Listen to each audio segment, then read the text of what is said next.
Hello friends, अभी आपने देखा ब्रह्मांड का पार्ट 2 और इससे पहले देखा था पार्ट 1, यानी कि पार्ट 1 और पार्ट 2 ब्रह्मांड का आप देख चुके हैं। अब आप देखेंगे पार्ट 3 ब्रह्मांड का और ये फाइनल पार्ट है।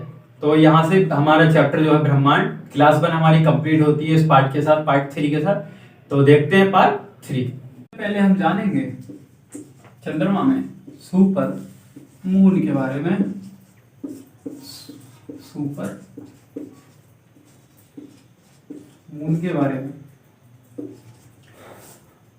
पृथ्वी और सूर्य के बीच की दूरी 3,84,000 किलोमीटर है, क्योंकि ये चंद्रमा पृथ्वी की परिक्रमा परवलयाकार लगाता है, परवलयाकार परिक्रमा करता है, जिसके कारण जब परवलयाकार करता है, जिसके कारण इनकी दूरी में काफी बदलाव आते हैं। इसकी पृथ्वी और चंद्रमा के मध्य काफी दूरी में काफी बदलाव आते हैं। क्यों आते हैं? परवलयाकार परिक्रमा करता है, इसके कारण इसमें काफी बदलाव आते हैं। अब सुपर मून होता क्या है? सुपर मून होता क्या है? पृथ्वी और चंद्रमा की निकटतम दूरी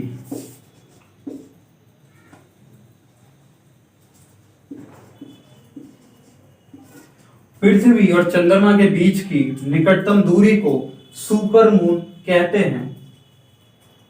इसे और पिसिज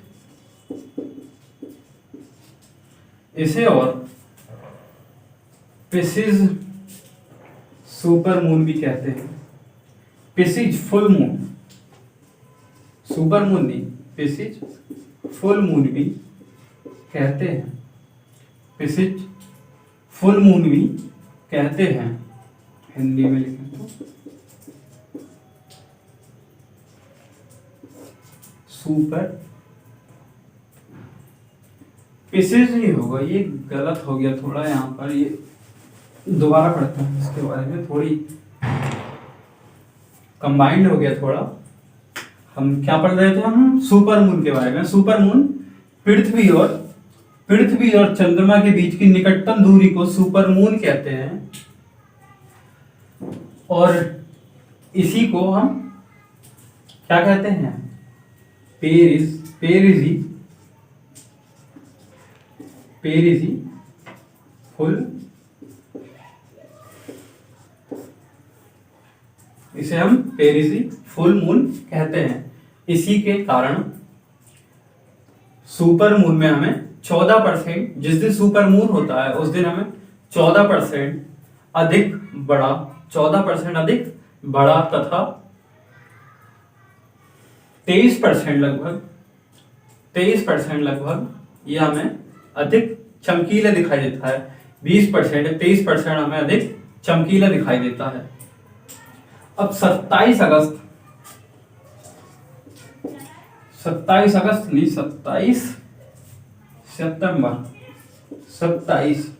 सितंबर 2017 को विश्व के अलग अलग जगहों पर हमें सुपर मून व चंद्र ग्रहण की परिघटना एक साथ देखने को मिली। कब देखने को मिली? 27 सितंबर 2017 को विश्व के अलग अलग क्षेत्रों में हमें चंद्र ग्रहण व सुपर मून की परिघटना एक साथ देखने मिली। ये 1982 के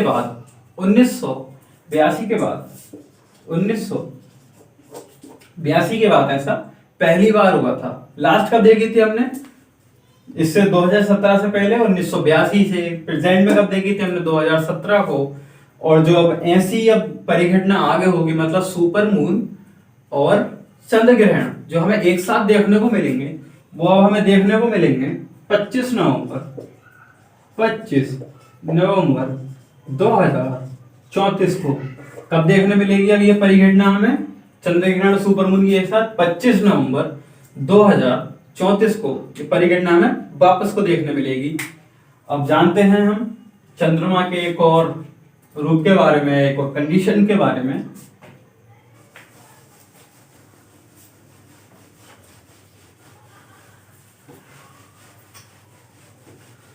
अब जानते हैं हम ब्लू मून के बारे में, ब्लू मून के बारे में, ब्लू मून के बारे में। जब किसी कैलेंडर माह में दो पूर्णिमाएं होती हैं,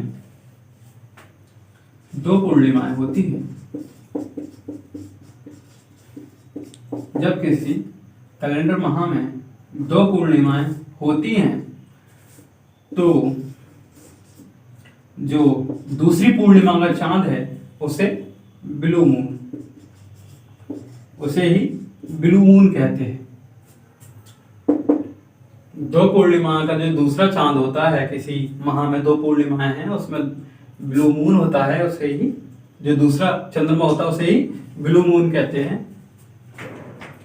अब ब्लू मून से, ब्लू रंग से इसका कोई संबंध नहीं है।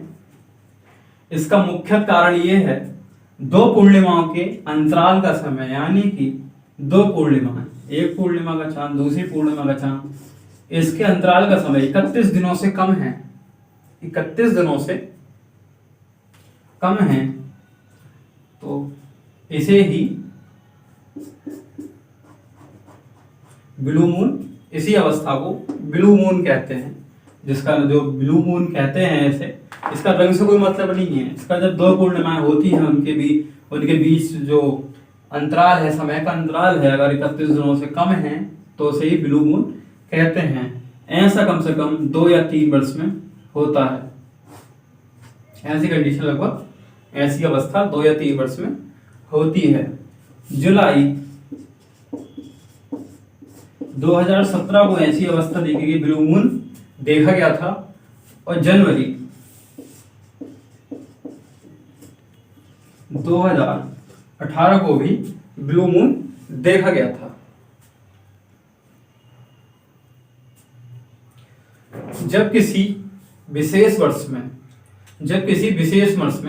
2 या 2 से अधिक ब्लू मून होते हैं तो उसे ब्लू मून ईयर कहते हैं। जब किसी ईयर में या विशेष वर्ष में 2 या 2 से अधिक ब्लू मून होते हैं तो उसे ब्लू मून ईयर भी कहते हैं। तो ये था ब्लू मून। अब जानते हैं अगले के बारे में।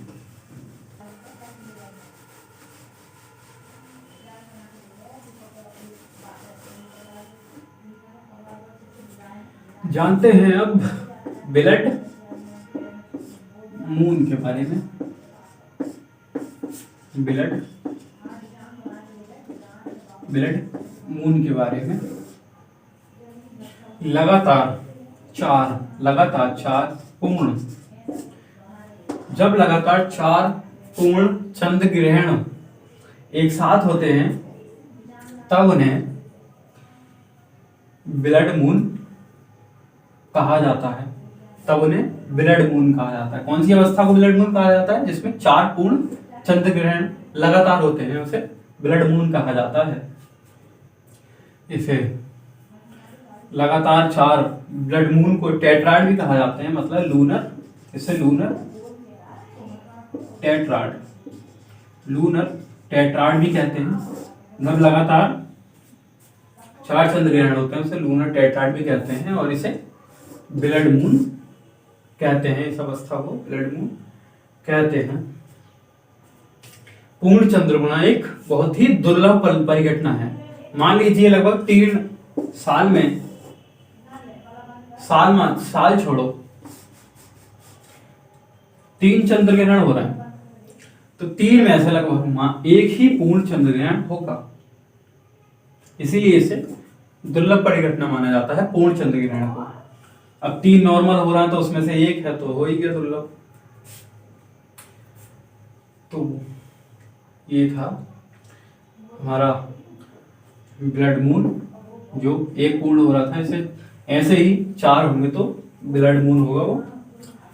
किसी भी स्थान पर एक दशक में लगभग, किसी भी दशक में यानी कि 10 माने 10 ईयर में, किसी भी दशक में 4 से 5 चंद्र ग्रहण होते हैं, चंद्र ग्रहण होते हैं। 10 चंद्र ग्रहण होते हैं। अब पूर्ण चंद्र ग्रहण की घटना एक जो पीछे हो चुकी है वो ऐसे हुई थी, जैसे कि 14 से 15 अप्रैल 2014 को पहला पूर्ण चंद्र ग्रहण, दूसरा 7 से 8 अक्टूबर 2015 को, तीसरी 4 अप्रैल 2015 को, चौथी 4 अप्रैल 2015 को ही सदी का सबसे छोटा पूर्ण चंद्र ग्रहण हुआ। ये मेरे पास लिखी हुई थी थोड़ी जानकारी, जिसके बारे में लास्ट ईयर भी हुआ था। इसमें पूर्ण चंद्र ग्रहण की श्रृंखला का जो पहला चंद्र ग्रहण हुआ था वो हुआ था 14-15 अप्रैल 2014 को, दूसरा हुआ था 7-8 अक्टूबर 2014 को। अब जो तीसरा हुआ था वो हुआ था 4 अप्रैल 2015 को। ये 3 हुए थे और इन तीनों में से जो लास्ट वन है 4 अप्रैल 2015 वाला, इसको सदी का सबसे छोटा पूर्ण चंद्र ग्रहण माना लगा था। 4 अप्रैल 2015 को सदी का सबसे छोटा, सदी यानी कि 100 साल, सदी यानी 100 साल, 10 साल, 100 साल में लगभग पूर्ण चंद्र ग्रहण सबसे छोटा लगा था 2015 को। तो ये था हमारा ब्लड मून। अब जानते हैं अगले के बारे में।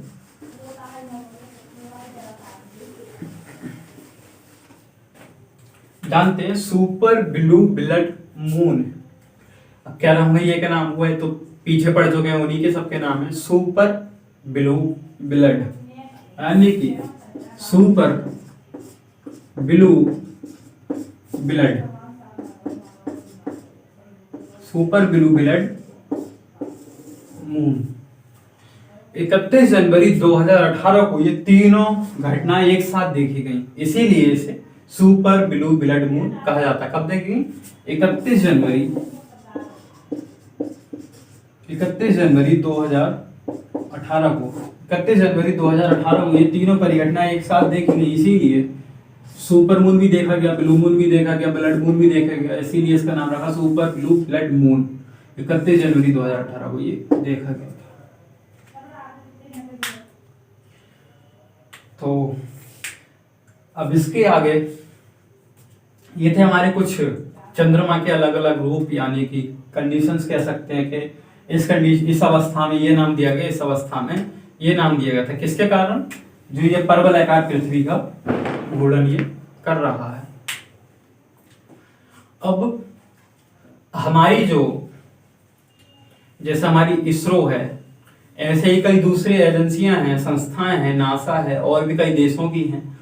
इन्होंने बहुत सारे चंद्रमा, जैसे कि हमारा इकलौता नेचुरल वो उपग्रह है, वैसे कृत्रिम उपग्रह सैटेलाइट्स भी कई सारी है, लेकिन जो हमारा नेचुरल है, जो पृथ्वी का ही एक टूटा हुआ अंग है, इस पर जानकारी लेने के लिए ही अभी हम पता कैसे कर पाए कि हमारा पृथ्वी का टूटा हुआ ही अंग है, क्योंकि ये पृथ्वी की चारों ओर घूम रहा है। इसकी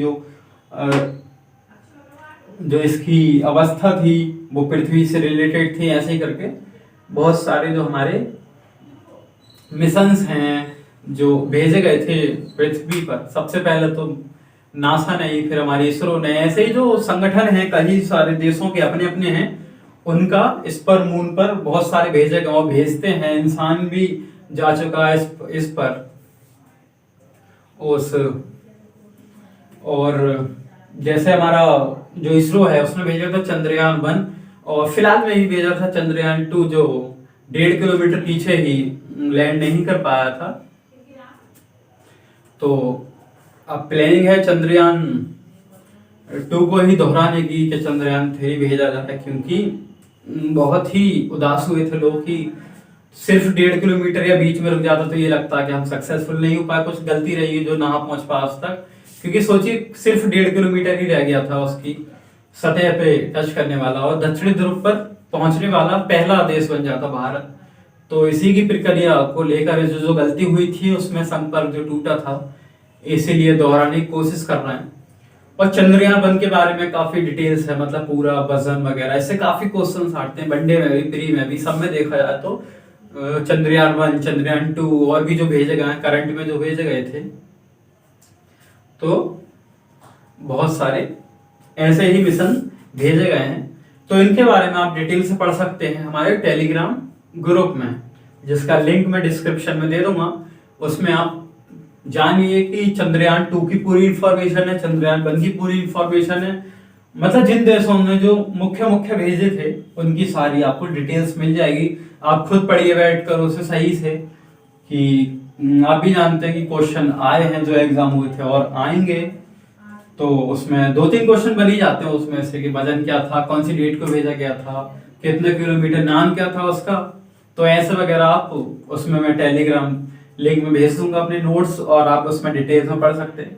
तो मैं इसमें नहीं पढ़ा रहा हूँ, क्योंकि मैं इसमें इसलिए नहीं पढ़ा रहा हूँ क्योंकि उसमें डेट्स हैं और नेम्स हैं जो काफी हार्ड है। मैं मुंह से बोलूंगा, आप 2 बार भी बोल दूंगा, तब भी आप कैचअप आप कर लेंगे, बट मैं नहीं आपको समझा पाऊंगा उस तरह से चंद्रयानों को, और जो भी कई सारे यान हैं, यंत्र हैं देश के, अनेक देशों के। तो आप बेहतर है कि टेलीग्राम ग्रुप से पढ़िए, जो टेलीग्राम ग्रुप है हमारे चैनल का, उससे पढ़िए, उसमें नोट्स डाल दूंगा, उससे आप बेटर पढ़िए। चीन ने भी भेजा था, और सबसे पहले तो जानते हैं अब नासा ने भेजा था, आदमी भी काम रख चुका उस पे, नील आर्मस्ट्रांग थे सबसे पहले रखने वाले, उसके बाद तो कोई गया ही नहीं, उसी टाइम गए थे। अमेरिका सोच भी रहा होगा दोबारा जाने की। तो आप सही से मतलब थ्योरी वाइज पढ़िए उसे, और मतलब आप, मैं यही कहना चाहूंगा आप बेटर पढ़ सकेंगे उससे। इसलिए मैं अगला टॉपिक शुरू करता हूँ। ये मैं नहीं पढ़ा रहा हूँ, सिर्फ मैंने ये मून की कंडीशन पढ़ाई, जो हमारा चंद्रमा पृथ्वी उपग्रह है, बस उसकी कंडीशन पढ़ाई थी, सुपर मून, ब्लू मून और ब्लड मून, बस ये आप उससे जानिए। तो मैं अगला टॉपिक शुरू कर रहा हूँ। ये थे हमारे उपग्रह, और हमारा एक हुआ था चंद्रमा। अब आर्टिफिशियल सैटेलाइट, ये तो भाई नेचुरल सैटेलाइट थी चंद्रमा। अब आर्टिफिशियल सैटेलाइट यानी कि कृत्रिम उपग्रह, जो मैनमेड है, जो हमने बनाए हैं अपनी सहूलियत के लिए, अपने लिए, संचार के लिए, या फिर जो हम अब मान लीजिए फोन पे बात करते हैं। अब सोचने वाली बात है, एक इंसान यहाँ पर है, एक इंसान यहाँ पर है, आप यहाँ टेलीकास्ट हो रहा न्यूज चैनल, आप यहाँ से देख रहे हैं, ईमेल यहाँ से किया गया, आप यहाँ पे ले रहे हैं। तो किसके थ्रू लेते हैं? ये कृत्रिम उपग्रह के थ्रू लेते हैं, आर्टिफिशियल सैटेलाइट के थ्रू लेते हैं। तो हर देश की ये अपनी अपनी होती है, कुछ दूसरे देशों की सहयोग से संचार व्यवस्था करते हैं जो छोटे देश हैं नहीं, और कुछ देश अपनी अपनी बनाते हैं। तो ये अनेक देशों ने अपनी अपनी ये कृत्रिम उपग्रह बनाए हैं, और ये लगभग 320 से 1100 किलोमीटर ऊंचाई पर लगाए जाते हैं, 1100 किलोमीटर की ऊंचाई पर लगाए जाते हैं। और ये जो हमारी भूमध्य रेखा है, पृथ्वी की भूमध्य रेखा यानी कि 0 डिग्री भूमध्य रेखा है, ये ऐसे एक निश्चित समय पर काटते हैं, निश्चित स्थानीय समय पर। अब मान लीजिए, अब ऐसा तो है नहीं ये सैटेलाइट जो उधर उधर घूम रही है, एक निश्चित दूरी है। अब ये मान लीजिए 9 बजे से, अब काटते हैं ये प्रातः 9 बजे से 10 बजे तक, एक स्थानीय समय पर काटते हैं। जो जैसे इंडिया ने लगाया तो ये स्थानीय सिर्फ रोज 24 घंटे के अंतराल, 24 घंटे के अंतराल ये इसी जगह पे काटेगा, और सिर्फ 9 बजे से 10 बजे के बीच में ही इसकी ये भूमध्य रेखा को यहाँ से काटता है ये कृत्रिम उपग्रह जो अपने अपने देशों के। अब मान लीजिए सैटेलाइट हमारा यहाँ पर है, सैटेलाइट यहाँ पर है, सैटेलाइट, ये सैटेलाइट है, ये हमारी पृथ्वी है। तो जो यहां से यहां पे घूम रहा है, इस पाथ पे घूम रहा है, तो जिस पाथ पर ये घूमता है उसे क्या बोलते हैं? उसे बोलते हैं स्वाथ। इसे बोलते हैं स्वाथ। तो ये जानकारी के लिए ये सैटेलाइट्स क्यों लगाते हैं? किसी भी जानकारी के लिए। अब बहुत सारे सैटेलाइट्स इसलिए लगाए जाते, बहुत सारे सैटेलाइट हमारे अपनी सहूलियत के लगाए जाते हैं। जो हम फोन पे बात कर रहे हैं, ईमेल कर रहे हैं, कंप्यूटर चला रहे हैं, नेट चला रहे हैं, सब अपने अपने उपग्रह, जिन देशों के अपने उपग्रह हैं, कुछ पार्टनर्स देश होते हैं, उनसे मिलकर ये उपग्रह की सहायता से अपने में जो भी संचार व्यवस्था है उसे फॉलो करते हैं, उसे करते हैं, जो भी अपना है कृत्रिम उपग्रह से।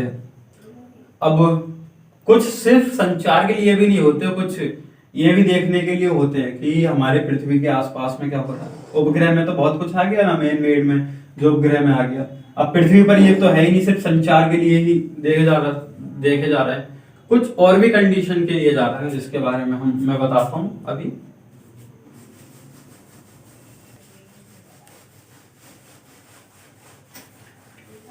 अब जैसा कि देख लीजिए, एस्ट्रोसैट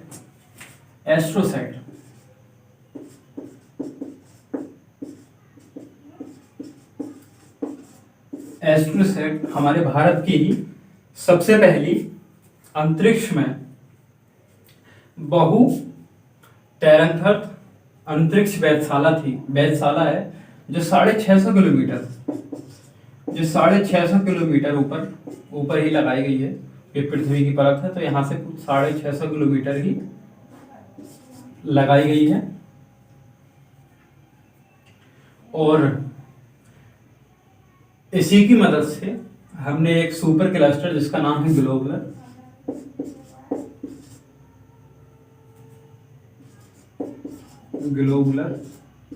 सुपर क्लस्टर,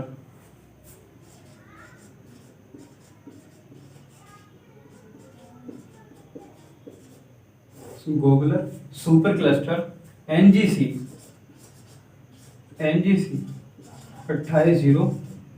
2808। ये पैराबैंगनी है, इसमें पैराबैंगनी तारों के हमारी जो उपग्रह था, जो हमारे भारत ने ही भेजा था, इससे ग्लोबुलर सुपर क्लस्टर एनजीसी 2808 में इसमें पैराबैंगनी एक तारों का समूह देखा गया था। इसी उपग्रह के तहत जो एस्ट्रोसैट था, हमारे भारत ने भेजा था, और ये भेजा है, मतलब लगाया है 650 किलोमीटर ऊपर पृथ्वी के, जिसका नाम है एस्ट्रोसैट। ऐसे ही इजरायली अंतरिक्ष एजेंसी ने और फ्रांसीसी अंतरिक्ष एजेंसी ने एक वीनस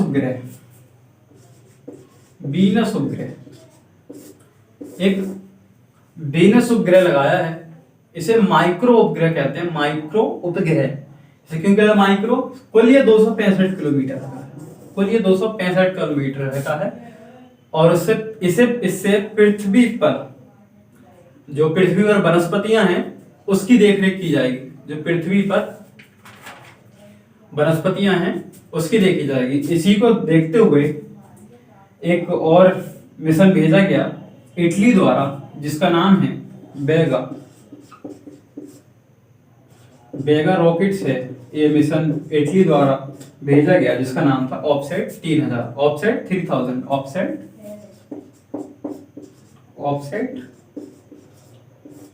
3000। ये इटली द्वारा इसी को लेकर, ये भी जो इजरायली और फ्रांसीसी एजेंसियों ने भेजा था, वो वनस्पतियों की देखरेख करेगा। और ये ऑफसेट 3000 जो बेगा रॉकेट की मदद से भेजा गया था इटली द्वारा, ये भी क्या करेगा? वनस्पतियों की, दोनों क्या करेंगे? वनस्पतियों की देखरेख करेंगे।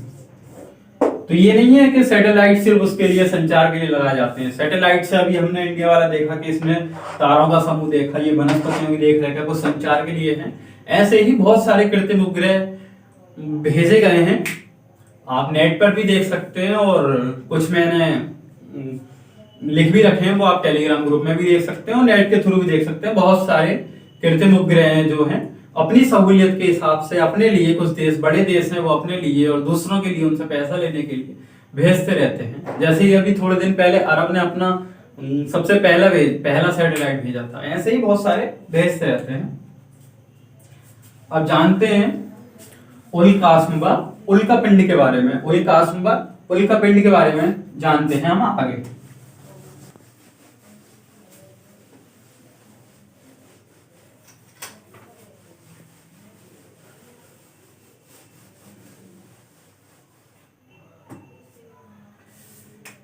जानते हैं उल्कास्मबा उल्का पिंड के बारे में, जिन्हें मेटेओर्स व मेटेराइट भी कहते हैं। उल्का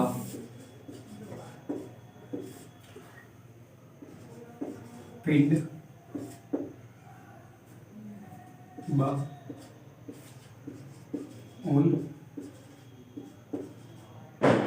उल्कास जिन्हें मेटेओर्स भी कहते हैं, जिन्हें मेटेराइट कहते हैं। अंतरिक्ष में तेज गति से घूमते हुए सूक्ष्म असंख्य पिंडों को हम उल्का पिंड व उल्कास्म कहते हैं। ये बहुत छोटे होते हैं आकार में। जब ये हमारे पृथ्वी के वायुमंडल में प्रवेश करते हैं तो पृथ्वी के गुरुत्वाकर्षण के कारण, ये पृथ्वी का गुरुत्वाकर्षण है और इसके कारण खूब तेज गति से आते हैं, तो ये घर्षण होने लगते हैं बीच में हमारे घनत्व के कारण। खूब तेज गति आते हैं तो रास्ते में ही ये जल जाते हैं, जिन्हें शूटिंग स्टार भी कहते हैं, टूटता तारा भी कहते हैं। ये नष्ट हो जाते हैं। अगर ये हमारे वायुमंडल में ही नष्ट हो जाएं तो हम इन्हें क्या बोलेंगे? हम इन्हें मेटियोर्स या उल्कास्म बोलेंगे। अगर ये हमारे वायुमंडल में नहीं जल पाए और चट्टान के रूप में आकर अगर पृथ्वी से टकराए तो इन्हें क्या बोलेंगे? मेटेराइट और उल्का पिंड कहेंगे इन्हें। तो ये था इन दोनों में डिफरेंस। अब जानते हैं पुच्छल तारे या धूमकेतु के बारे में। पुच्छल तारे व धूमकेतु और इन्हें कॉमेट्स कहते हैं। तो ये पुच्छल तारे क्या है? ये है आकाशीय धूल बर्फ के रूप में या गैसीय पिंडों में घूमते हुए, ब्रह्मांड में घूमते हुए ये सूर्य की चारों परिक्रमा करते हुए ये करते हैं, जिन्हें पुच्छल तारे व धूमकेतु कहते हैं।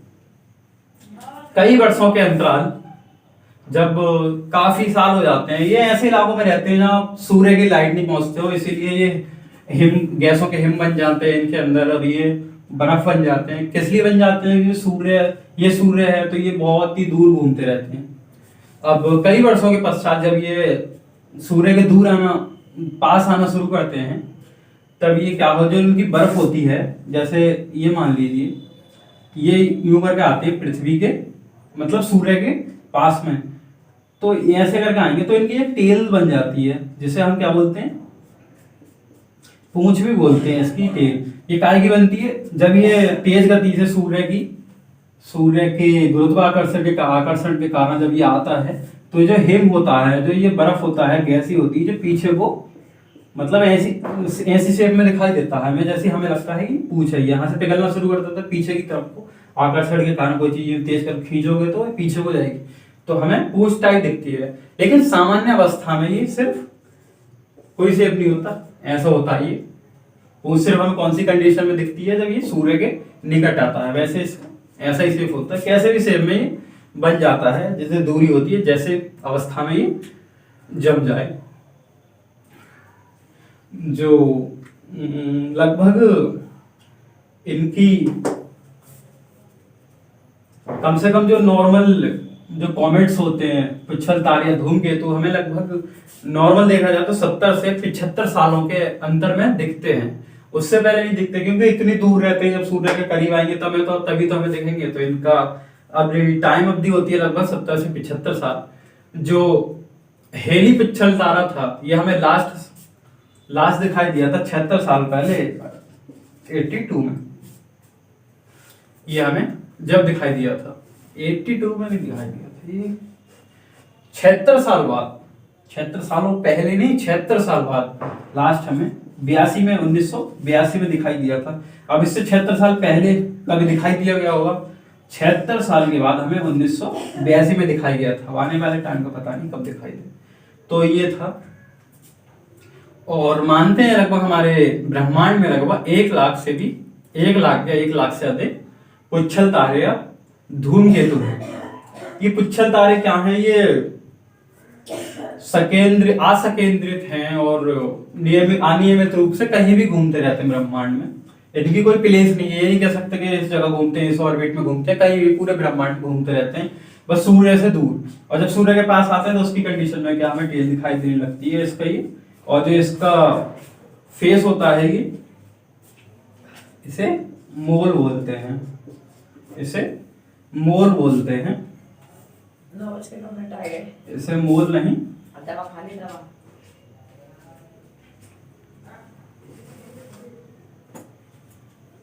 इसे मोल नहीं, कॉमा कहते हैं।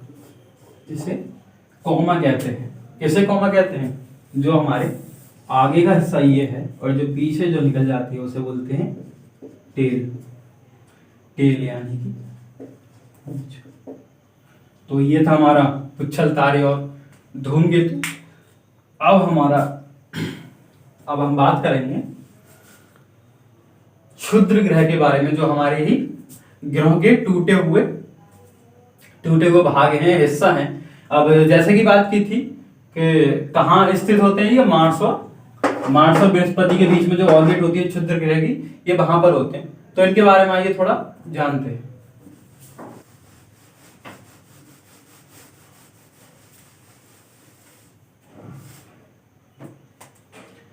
पढ़ेंगे हम क्षुद्र ग्रह या एस्टेरॉइड्स। ये कहाँ होते हैं? ये मार्स की ऑर्बिट है, ये जुपिटर की ऑर्बिट है, ये बेल्ट में, ये इनकी कक्षा ऑर्बिट है, ये क्षुद्र ग्रह की है। लगभग ये इनकी मात्रा 40,000 है। इनकी मात्रा, क्षुद्र ग्रह की मात्रा इस ऑर्बिट में 40,000 है। जैसा कि मैंने कहा कि ये हमारे ही ग्रहों के टूटे हुए, जब विस्फोट हमारे ही ग्रहों में जब विस्फोट हुआ था कि उन्हीं का ये टुकड़ा है, उन्हीं का टुकड़ा है या पिंड है, छोटा हुआ टूटा हुआ। और ये छोटे से लेके सैकड़ों किलोमीटर तक लंबे हैं, चौड़े हैं, मतलब हर शेप के ये क्षुद्र ग्रह हैं। और ये परिक्रमा सूरज की, हमारे सूर्य की भी परिक्रमा भी करते हैं। और इसी को लेकर जो ये क्षुद्र ग्रह हैं कभी कभी अपनी ऑर्बिट को छोड़कर ये हमारी पृथ्वी पर तेज गति से आने की, आकर्षण के कारण की खींच लेती है कि पृथ्वी इधर से ये इस ऑर्बिट से पीछे हट जाता, हमारी पृथ्वी की जो आकर्षण शक्ति है वो इसे खींचती है। तो ये क्षुद्र ग्रह हमारी पृथ्वी पर आता है जो काफी नुकसान कर सकता है। इसी को लेकर नासा ने डार्ट यानी कि डबल एस्ट्रोनॉमिक रीडायरेक्शन टेस्ट नामक एक मिशन शुरू किया है, जिस पर अभी काम भी चल रहा है डार्ट पर। उसके तहत अगर कोई क्षुद्र ग्रह हमारी पृथ्वी पर आने की कोशिश करता है तो इस टेस्ट के थ्रू, मतलब डार्ट के थ्रू, वो अपनी डायरेक्शन बदल देगा, अपनी दिशा बदल देगा। यानी कि क्षुद्र ग्रह यहाँ पर आएगा तो वो ऐसा डिवाइस तैयार कर रहे हैं, ये अपनी डायरेक्शन बदल जाएगा। और ये डिवाइस किस पर काम करता है? काइनेटिक इम्पैक्ट टेक्निक पर काम करता है। काइनेटिक इम्पैक्ट पर काम करता है ये, जो नासा ने बनाया है। अब जैसे कि 2022 और 2024 को हमारे पास से डिडीमॉस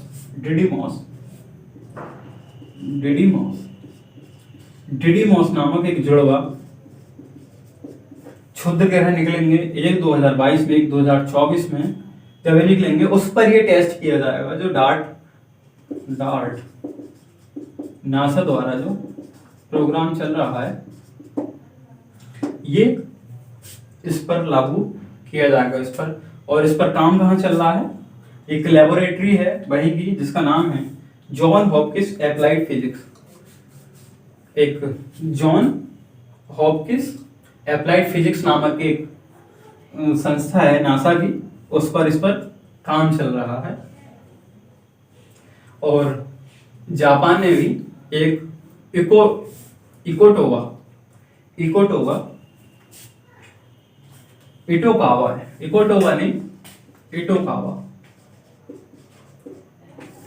जापान ने इटोकावा नामक एक क्षुद्र ग्रह पर एक अपना हायाबुसा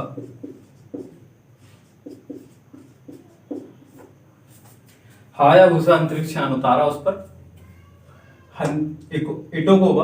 इटोकावा नामक हायाबुसा अंतरिक्ष यान जापान ने इटोकावा नामक एक क्षुद्र ग्रह पर अपना ये यान उतारा और वहां से सफलतापूर्वक यहाँ की मिट्टी लेकर आया। क्षुद्र ग्रह की काफी बड़ी उपलब्धि है जो जापान ने अपने नाम की गई है। और जैसे नासा की चल रही है कि डायरेक्शन ही बदल देगा, ऐसे ही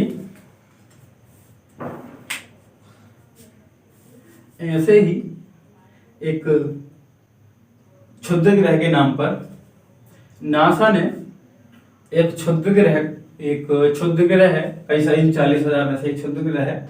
वो पाकिस्तान की जो मलाला सुफई है शायद, जो सोशलिस्ट है वहाँ की, बहुत अच्छा काम करती है, जिनका काफी कम उम्र है, उनके नाम पर एक क्षुद्र ग्रह के नाम पर उनका नाम रखा गया है। जैसे इसी क्षुद्र ग्रह का नाम था इटोकावा, जैसे डिडीमॉस है, ऐसे ही एक उपग्रह का नाम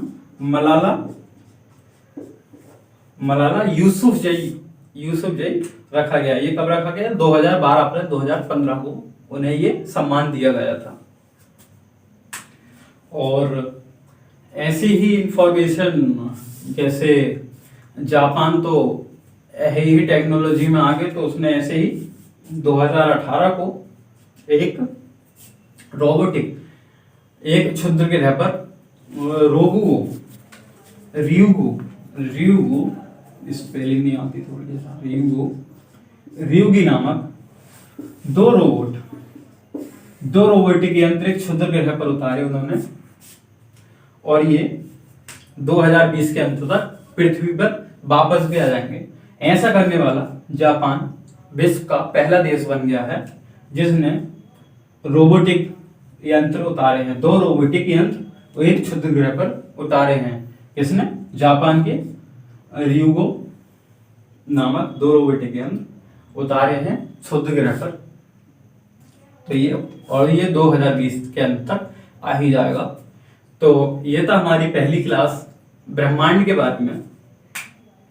उम्मीद है आप लोगों को पसंद आई होगी। और जो इन्फॉर्मेशन मैंने बीच में भी आपसे कहा और जो इन्फॉर्मेशन मैंने आपको दी और कुछ छूट भी गई, कुछ मिस्टेक्स भी हुई थी, तो डिस्क्रिप्शन में मैं सब दे दूंगा। सबसे पहले तो डिस्क्रिप्शन में आपको टेलीग्राम ग्रुप का लिंक मिल जाएगा। उसमें से जो चीजें एजेंसियों ने जो काम किए हैं और जो इम्पोर्टेंट चीज हैं और जो मुझसे छूटा है वो सब आपको टेलीग्राम ग्रुप में मिल जाएगा। और जो गलती मैंने बीच में हुई थी, जैसे मुझसे अरुण और वरुण, उनमें कंफ्यूजन हुई थी कि कौन से के ऊपर वलय हैं, 5 वलय जो हैं, तो वो किसके ऊपर थे? वो वरुण के ऊपर नहीं थे, वो अरुण के ऊपर थे। ऐसी ही कंफ्यूजन मुझसे 2-3 हुई थी। तो मैं क्या करूंगा, मैं डिस्क्रिप्शन में आप जाकर देख लीजिएगा, उसमें लाइन बाय लाइन में सेकंड डाल के यहाँ पे मुझसे ये गलती हुई है, मैं उसका वहां पे डाल दूंगा। तो आप निराश ना हो, ये नहीं सोचें कि यार ये नहीं समझाया, तो आप डिस्क्रिप्शन में जाइए, वहां पर वो चीज अच्छे से क्लियर हो जाएगी। और सबसे बेटर क्लियर तो आपका टेलीग्राम ग्रुप में ही हो जाएगा। उसमें मैं आपके नोट्स डाल दूंगा, जो भी डाउट है आपका, जो भी क्लैरिफिकेशन आपको चाहिए वो सब आपको उसमें टेलीग्राम ग्रुप में मिल जाएगा। और उम्मीद है आप सबको वीडियो पसंद आई होगी। ऐसे ही मेरी अगली क्लास आएगी पृथ्वी की संरचना, पृथ्वी की गतियों को लेकर या संरचना को लेकर जल्दी मैं क्लास लेकर आऊंगा। और ट्राई ये भी कर रहा हूँ कि मैं इंडियन ज्योग्राफी भी साथ स्टार्ट कर दूं। तो वीडियो को ज़्यादा से ज़्यादा शेयर करें। नया चैनल है, पहला लेक्चर है, तो आपको भी दिक्कत होगी कि किसी से नए से पढ़ रहे हैं, सही है, कैसे फर्स्ट क्लास में एडमिशन लेना। लेकिन आप ट्रस्ट कीजिए, भरोसा कीजिए कि आपको अच्छा ही पढ़ाया जाएगा। जो भी पढ़ाया जाएगा चैनल के थ्रू आपको जो भी मिलेगा वो अच्छा ही मिलेगा, उससे आपको कुछ ना कुछ मिलेगा। अब नॉलेज आप गेन कीजिए जितनी कर सकते हैं, मुझसे भी अच्छे टीचर्स हैं। थोड़ा ये भी देखिए, क्या पता कुछ ना कुछ, हर टीचर कुछ ना कुछ नई से नई चीज, एक ना एक चीज दे ही देता, कुछ लेता नहीं है बट आपको कुछ ना कुछ दे ही देता है। तो इसी उम्मीद से, इसी मकसद से आप सपोर्ट कीजिए, चैनल को सब्सक्राइब कीजिए, और वीडियो अच्छी लगी हो तो लाइक कीजिए, और कमेंट्स में बताइए कि क्या बेटर है, क्या सब्जेक्ट है, क्या आपकी राय है, क्या करना चाहिए, क्या वीडियो अच्छी लगी, या क्या मुझे और एक्स्ट्रा करना चाहिए, या क्या मैंने गलत किया। मतलब आपको जो भी लगता है वो कमेंट्स में आके बताइए। और चैनल को सब्सक्राइब जरूर कीजिए, नया चैनल है, आप लोगों के सपोर्ट से ही काम होगा। ऐसा तो नहीं हम लेक्चर्स डालते रहे और हमारी वीडियो चल गई, हमारा चैनल चल गया। आप लोग ही इसे सपोर्ट करेंगे तभी कुछ ना कुछ चैनल का हो पाएगा। तो उम्मीद है आप लोगों से कि आप हमारा सपोर्ट करेंगे। नए हैं लेकिन पुराने आप लोग बनाएंगे हमें, तो हमारा सपोर्ट करते रहिए। और टेलीग्राम ग्रुप से जरूर जुड़िए, आप में आप सब कुछ मिल जाएगा। करंट अफेयर, सारी क्लासेस जो हमारी चलेंगी वो सब आपको मिल जाएगा। और आज की वीडियो के लिए काफ़ी धन्यवाद।